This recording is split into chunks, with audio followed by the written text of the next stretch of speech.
Opening A restaurant in 15 days challenge day 3. ఈరోజు firstly రెస్టారెంట్కి food licence apply చేశాను.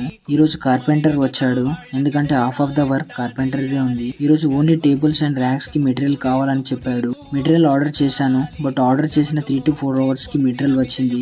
చాలా లేట్గా మెటీరియల్ వచ్చింది, కానీ కార్పెంటర్ కింద వర్కర్స్ ఎవరు లేరు, ఎందుకంటే చాలా లేట్ కావడంతో వేరే వర్క్కి వెళ్ళిపోయారు. చేసేదేమీ లేక కార్పెంటర్ ఒక్కడే మెటీరియల్ అన్లోడ్ చేస్తున్నాడు అని నేను హెల్ప్ చేశాను. చాలా కష్టంగా మెటీరియల్ ఫస్ట్ ఫ్లోర్లో అన్లోడ్ చేశాము, కానీ ఇవాళ ఎండ మాత్రం బీభత్సంగా కొట్టింది. ఈరోజు వీడితో చాలా ఆడుకున్నాను. వీడు కార్పెంటర్ వాళ్ళ కొడుకు.